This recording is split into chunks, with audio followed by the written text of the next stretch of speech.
Since 1948, the Arab-Israeli conflicts have continuously tainted the history of the Middle East with ongoing hostilities.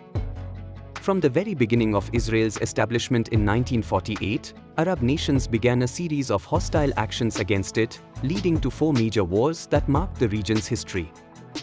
Surrounded by hostile neighbors due to its geographical vulnerabilities, Israel managed to survive these attacks by effectively using its military strength and well-planned strategies to counter the superior military forces of its enemies.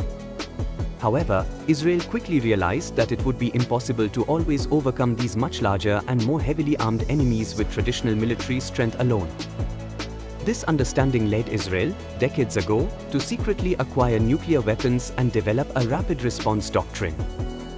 The Samson Option, or Samson Strategy, was a distinctive Israeli policy that stated that in any future conflict, if Israel's existence was at risk of being completely annihilated, it would launch a large-scale nuclear attack on the enemy's territory. This was a last resort strategy intended to ensure that Israel would not go down alone but instead take its enemies down with it.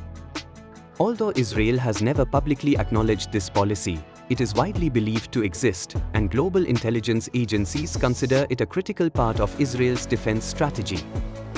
In this context, this new video discusses the reasons that compelled Israel to adopt such a policy and its relevance in the modern geopolitical scenario.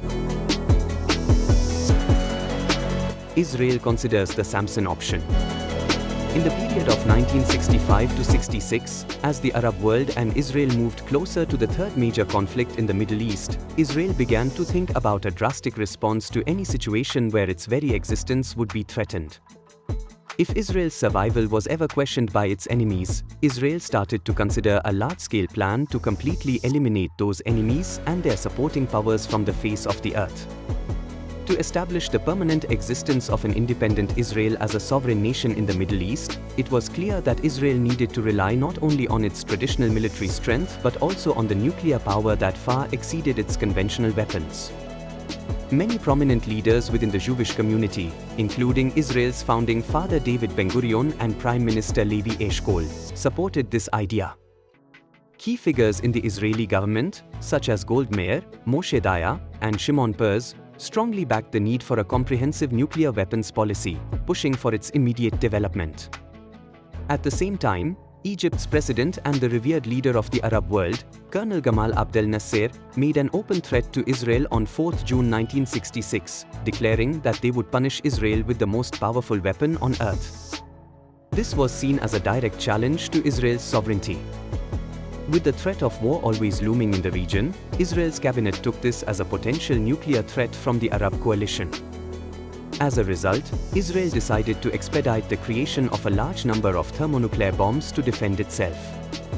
On 3 July 1966, a special cabinet meeting was held, and Prime Minister Levi Eshkol gave orders to Israel's main nuclear research facility, the Dimona Nuclear Lab, to begin assembling these weapons.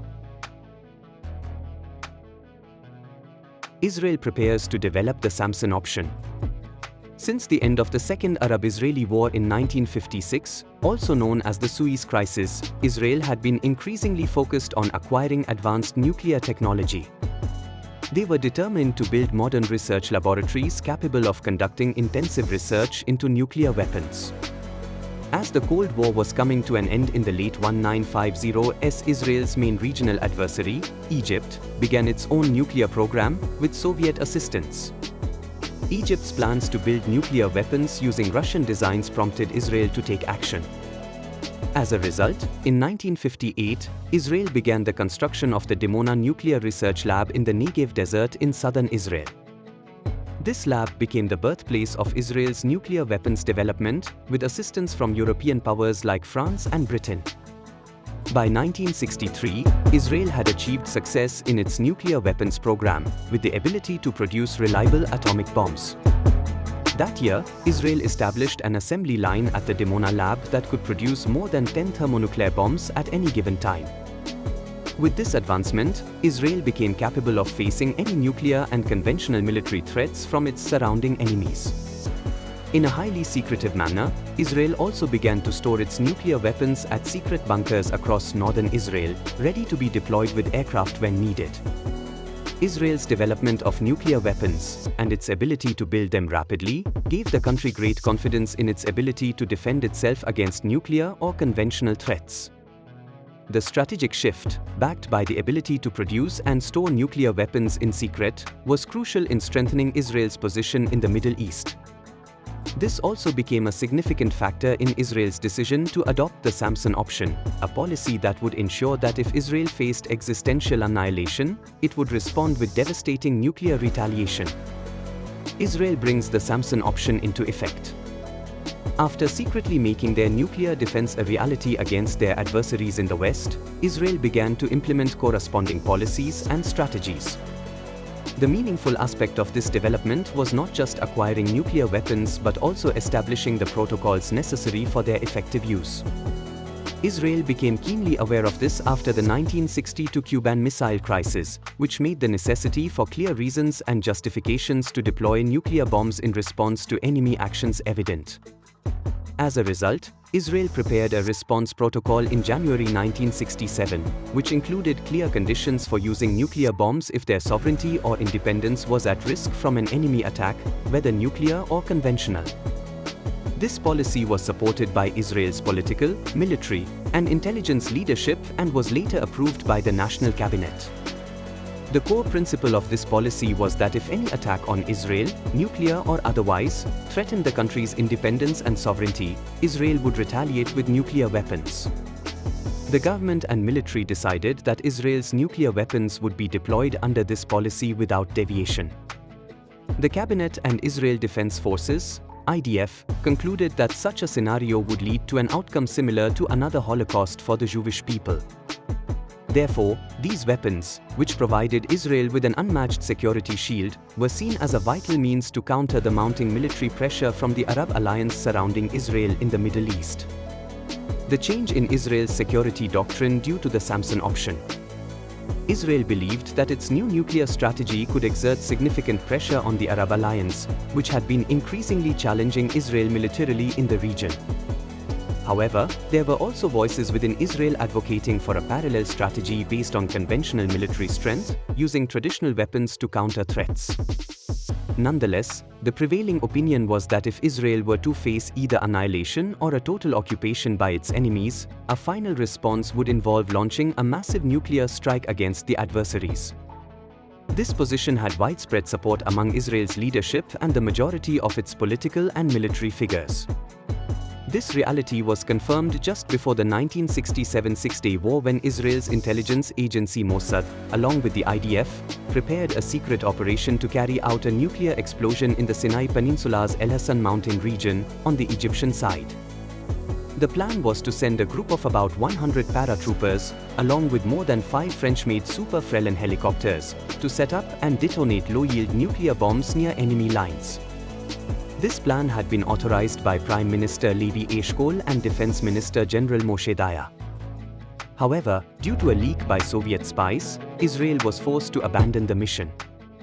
Despite this, the mere existence of this plan struck fear into Israel's primary enemies, especially Egypt, which was the leading nation in the Arab alliance. The operation showed Israel's willingness to use nuclear weapons to defend itself, and it made clear that Israel should never be underestimated.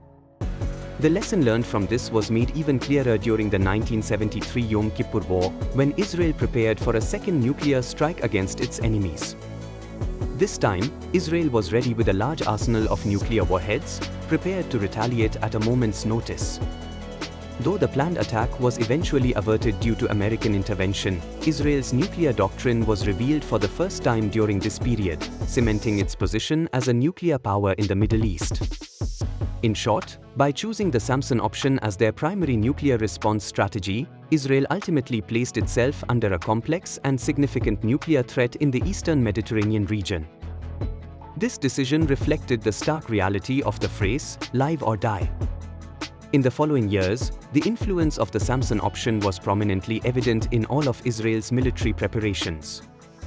The selection of Samson, the last judge of the Jewish people and a figure known for his immense strength and tragic end, as the symbol of this policy was a conscious and deliberate choice by Israel. His life story, marked by his faith in achieving freedom even at the cost of his own life, closely mirrored the philosophy of Israel's nuclear doctrine. In the Bible, Samson believed that his freedom could only be secured by confronting his enemies, even if it meant sacrificing his own life. He was famously captured by the Philistines, the arch-enemies of the Jews, and was ultimately driven to destroy many of them at the cost of his own life. Thus, Israel's adoption of the Samson option represented a final stand for the survival of the state and its citizens. It conveyed a powerful and clear message to the world, particularly to its adversaries. Israel was prepared to resort to total self-destruction, or more drastically, bring about the complete destruction of its enemies, if its existence was threatened. This message was as clear as daylight and symbolized Israel's commitment to defend its people at all costs, using its nuclear capabilities as a last resort.